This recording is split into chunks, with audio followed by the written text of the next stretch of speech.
idea of my books is to have really complicated topics and figure out what they mean by using food. We choose our recipes for this class to give our students an idea of what American cuisine and cooking is all about. We'll be firing up the pits, turning the meat, mopping the meat, moving meat around, whatever we need to be ready by 8 o'clock.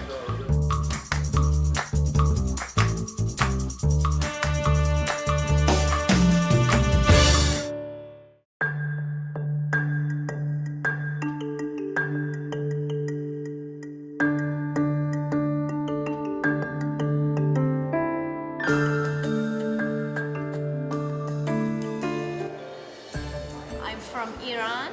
Taiwan. I'm from Indonesia. From Iran. From Brazil. I'm from France. Edible Alphabet is one of the Culinary Literacy Center's programs. And what we're doing at Edible Alphabet is we are teaching our students English through cooking. And for B, the first picture is someone is mixing some ingredients. So you need to describe the picture to your partner. Each week, the students are learning English through a recipe, and they're learning the names of ingredients, they're learning where to buy the ingredients, they're learning how to navigate a grocery store. We choose our recipes for this class to give our students an idea of what American cuisine and cooking is all about. For example, we choose a lesson on pancakes, and we use that as a springboard to talk about American breakfast traditions. We also like to hear from the students about what they eat for breakfast in their home countries, and then we talk about what they might expect to find in an American restaurant or in the supermarket when they go looking for breakfast foods. I like this class very much because it was fun for me and was more useful from other classes. Our students are also sharing that they feel more comfortable in Philadelphia. That's been some feedback that we've gotten, that after being in our class, that Philadelphia seems to be a friendlier place. And that to me it's just beautiful. It's a real big part of why we're doing this in the first place. I think that this class gives our students cultural literacy that they need to feel comfortable in their new home. When you're moving to a new country, many things will seem strange and unusual to you, and this class seeks to familiarize those elements. What's this? Pine nuts.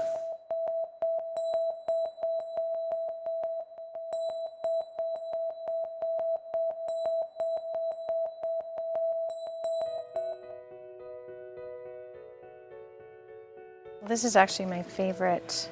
This is actually my favorite picture. The illustrator did this one. It's an astronaut, yeah, but the little cupcakes.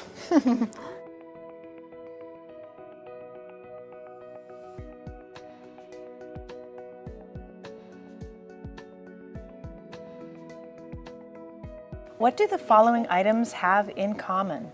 The tile floor in the bathroom, the chain link fence at school, and the outside of your soccer ball. All three are examples of tessellations. Go on a tessellation treasure hunt around your home. Can you find examples of polygons that tessellate? This next tasty treat, tessellating two-color brownies, are not only knock your socks off delicious, but they also make a terrific tessellation. The idea of my books is to have really complicated topics and figure out what they mean by using food. I actually used to work at an elementary school. I worked at North Chevy Chase Elementary School, and I was a math teacher. Some of them really didn't like math that much, and so I was always trying to make it exciting. So one day we decided, it was just before winter break, and I decided that they were going to make these mathematical gingerbread houses. They measured out the perimeter of the roof. They found circles and different shapes. They measured how long the path was. They just made them mathematical. And when I went home that day, I thought, wow, this is a great way to teach kids about math. So you basically take the baking soda and the sugar, and you make a little bit of a paste with water, and then you take a Q-tip, paint it on the pizza dough, put them into the oven, and they come out with the writing. Something was brewing in America in 1773, and it wasn't just tea or coffee. Anger towards the British Parliament was about to boil over. On December 16th, colonists organized a protest called the Boston Tea Party. Patriots, Americans against British rule, met in taverns and coffee houses to plan what to do next. On the menu was coffee and honey jumble cookies, with a dollop of politics, of course. You should always be sort of thinking, how can I get people interested in this? How can I be a role model? How can I portray that this is really important and interesting and the stepping stone for, more learning? If you know that you've figured out something hard previously, then when it does get hard, when something comes along that really puzzles you, maybe you'll persevere, maybe you'll, continue with it because you know that you figured it out the last time.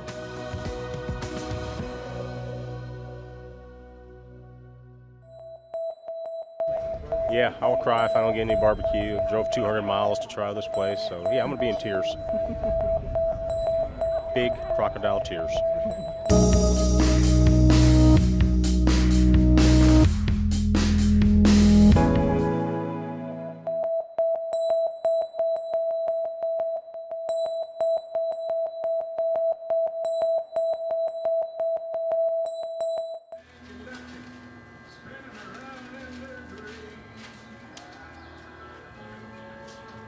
Barbecue is a hard work. It's a hard job. It's a dirty job. Oh, you could come out here with all painted up in makeup, but how long is that going to last? If you're going to want to keep your face nice, don't get into the barbecue business. You don't have that many women that are pit masters. You definitely don't have that many at my age that are pit masters. Some of them may be pretty close to my age. Ain't no big deal to her. That's just normal working for her. I'm Norma Francis Tominetz, pit master at Snow's Barbecue in Lexington, Texas. But you just called me Tootsie. My alarm went off this morning at 1:15, so I get up and dress and drive 17 miles, and I'm here at 2 a.m. every Saturday morning. We'll be firing up the pits, turning the meat, mopping the meat, moving meat around, whatever we need to be ready by 8 o'clock. In this pit, we have our chickens.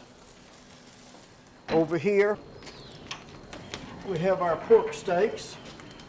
I've turned those and mopped them already. We'll have sausage on this far pit. The first big pit on the right is our spare ribs. The big pit on the left is the briskets.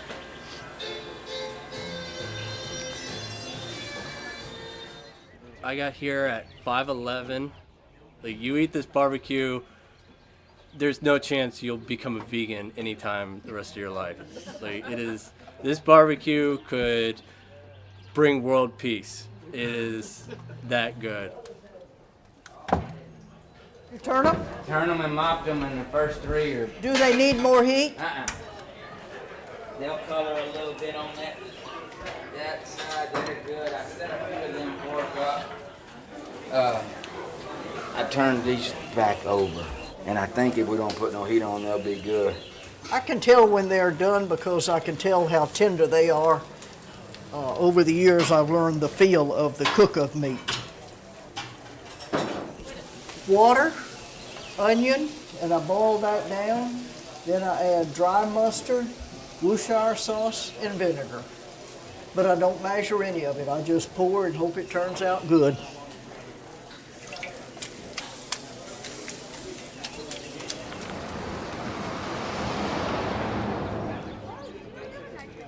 We got here at 6:45.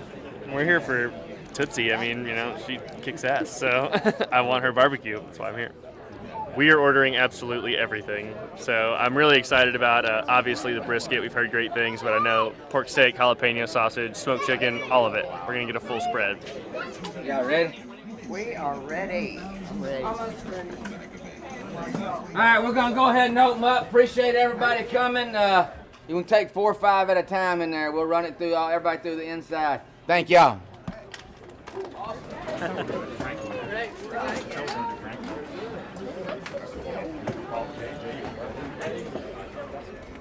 little bit of everything. Half pound of brisket, half pound of ribs, half pound of pork shoulder, and a half chicken.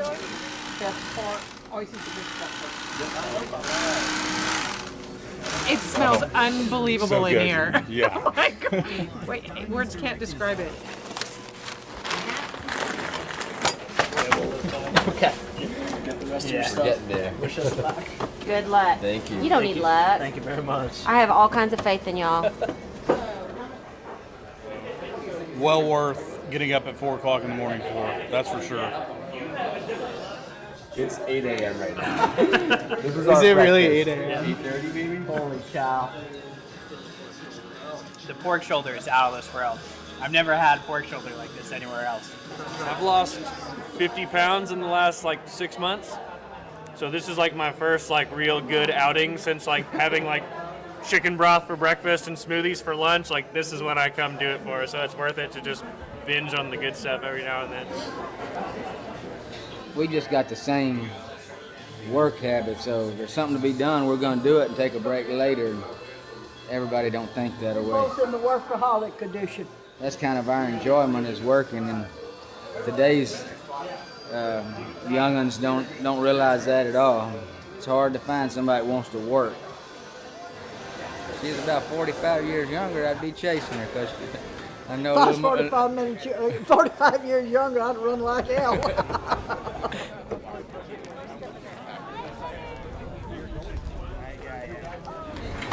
Sending in 12 and I got 12 left. We'll run out of meat. I don't know how many briskets we got. Well, I hate it this time of the morning when you've got so many in line and there's some of them that are not going to get anything, telling them that you're, possibly going to be sold out by the time they get there. Just kind of inform them that it's not a sure shot.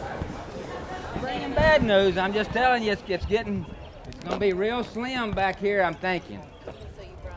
Just a good exact count right now is like 27 briskets and there's about 7 ribs.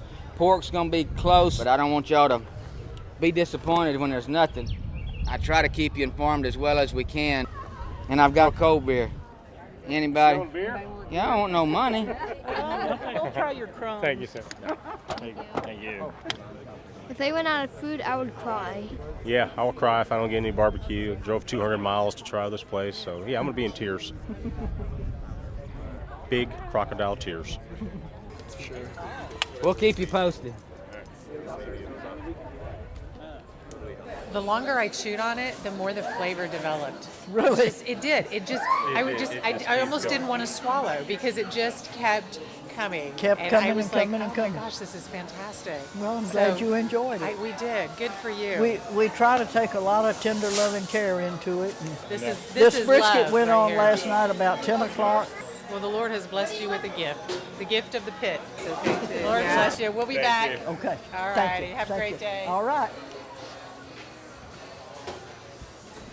We are totally out except for the vacuum sealed ribs.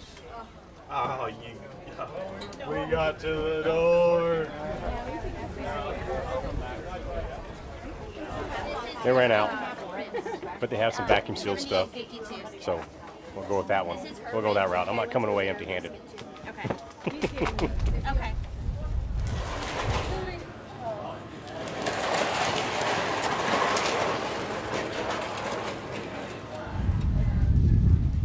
Everything's washed up, ready for next Saturday, so now I'll rest till I'm ready to go home. Most people at this age want to sit down in a rocking chair and take it easy, and I'm still cooking. I pray that God continues to give me good health and a clear mind that I can cook for a long time yet. There's a lot of cultural differences, but because of this base value of welcome, we find that what that really does is it enriches us rather than challenges us.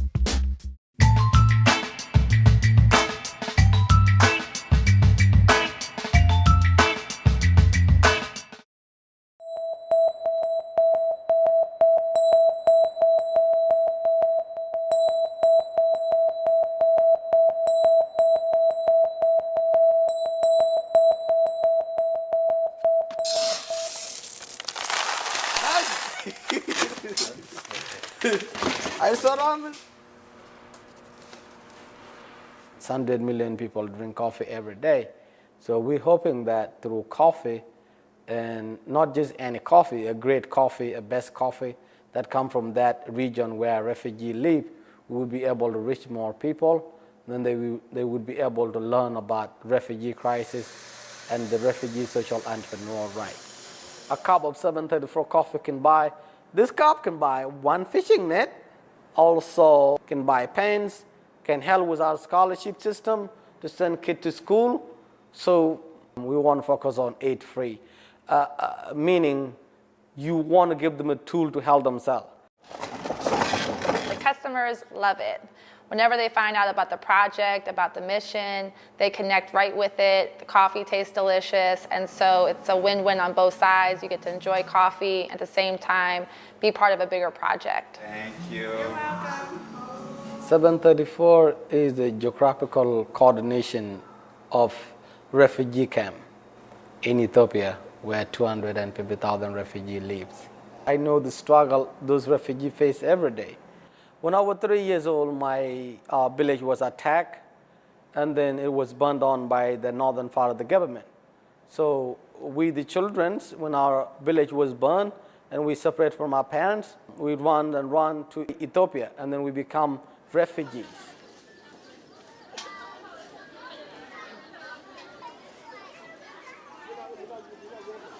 Too many children are dying along the way. You fear every day, because you think you're going to die too. You see kids die from hunger because they don't have food. You see kids dying of cholera. You see kids dying of disease. You see kids just running away from refugee camp. They just wanted to go to a place to be home, and they die there on the way. So that's why we give fishing net, because they can go to river and fish for themselves. If you build a small community garden, they can grow their own food. If you also build a water wells, now you create a community, because they can get their water there, they can grow their own food there. They can also open their own market there. You know, like a 200,000 refugee is a market. A lot of different NGO went to Gambela because of the advocate work we done within them. But the thing is, we actually done, give them people a fishing net, water wells, all those things made a huge, huge difference within the system of refugees, yes.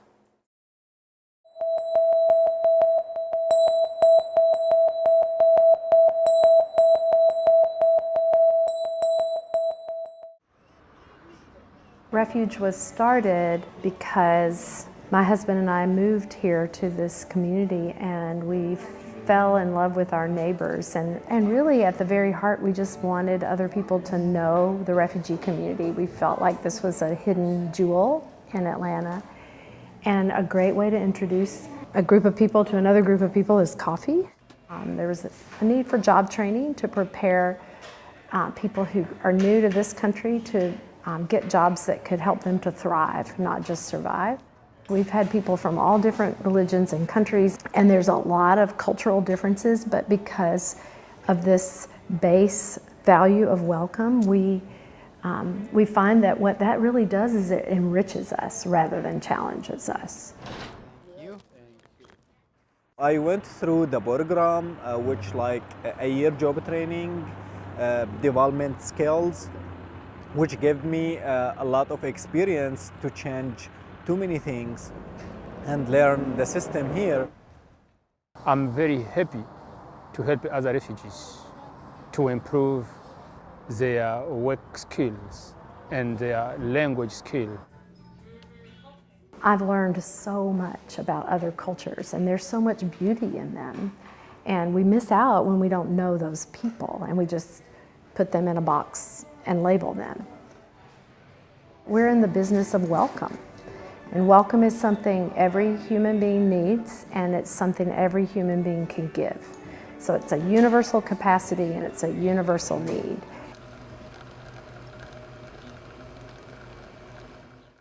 Everyone would be happy even if, we'd like obviously experience something really terrible.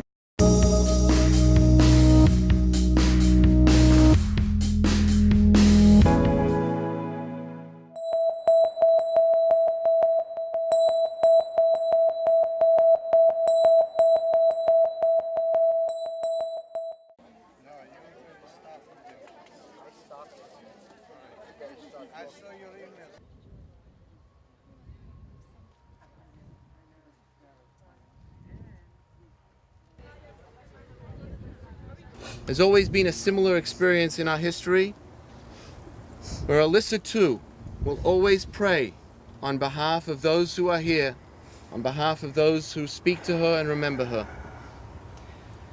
There's a sign of great honor and respect as we consecrate the headstone, because it also marks our love and connection that will forever remain an eternal testament to last over the years. Help us celebrate her life. Come to the beach today, which was her favorite place. After today, and if you're feeling down and low, remember that Alyssa is with you. She'll lift you up, and she'll laugh with you. Hashtag live for Alyssa.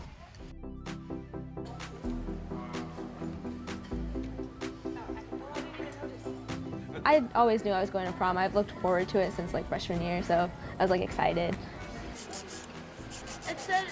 You only get one prom, and like it's kind of what every high schooler looks forward to. And I kind of just wanted it to be like this really happy like night that I'm always gonna remember with my friends. So like I'm trying to like not let it be different than how it would have been before everything's happened. But I mean, obviously it is different. Like we're gonna have people who could have been at our prom not there. It's like something normal, and like that's when everyone would be happy, even if, we'd like obviously experience something really terrible, but like that one night where we could like forget everything and still like remember all of our friends and things like that. Haley told me, she was like, guess what, I have a date now. I was like, who? She's like, Kevin. I was like, yeah, Kevin texted. I was like, Kevin said, I'm sure my Kevin would love that, but like, what? There's a lot of people from the community that wanted to like help out and sponsor our prom, and the venue itself gave like a really big discount, and the alumni network that we have like secured the DJ and like the party favors, and so we didn't have to pay for any of that. She's so orange. Everybody kind of wants to be there because people can't be there. There's like over 800 people going, so it's a lot more than normal. We're living life like we're kids, because we are, even though like we now have to act a little more mature because of what has happened, but we're still just normal kids.